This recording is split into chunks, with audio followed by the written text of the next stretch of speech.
On se rappelle de la parabole de celui qui n'avait pas été invité aux noces et qui est venu se présenter en habit sale, qui n'avait pas les habits. On l'a jeté dehors, la Bible dit qu'on l'a jeté dehors, là où il avait les grincements de dents.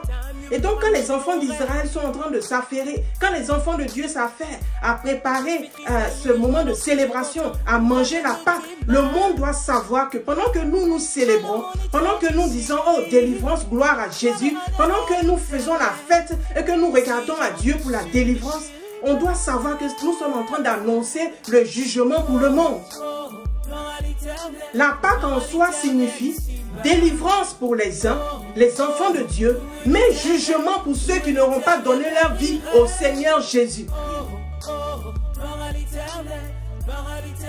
Et cette maison dont nous parlons dans Exode, maintenant c'est nous. Nous sommes le temple du Saint-Esprit, nous sommes le temple de Dieu. Dieu dit, je me tiens à la porte et je frappe. Celui qui ouvre son cœur, j'entrerai, je souperai avec lui. Et donc c'est là où le Seigneur demeure. C'est là où il vient souper. C'est là seulement que se trouve le sang. Nous l'avons lu. Au verset 7. On prendra de son sang et l'on en badigeonnera les deux montants et le linteau de la porte des maisons où il sera mangé. Un détail très important. C'est là où l'agneau sera mangé. C'est là qu'on doit mettre le sang de Jésus.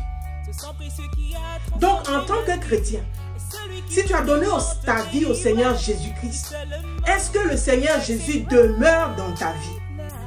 Est-ce qu'il est vraiment en train de souper avec toi? Est-ce que l'agneau est en train d'être mangé dans ton cœur, dans ta vie? Parce que c'est là seulement qu'il y aura le sang. C'est là seulement qu'on va badigeonner les portes, les linteaux des portes avec le sang de l'agneau. On ne peut pas se réclamer de Dieu et ne pas demeurer dans la parole. On ne peut pas se réclamer de Dieu et ne pas suivre ce que le Seigneur Jésus nous dit. Voyez.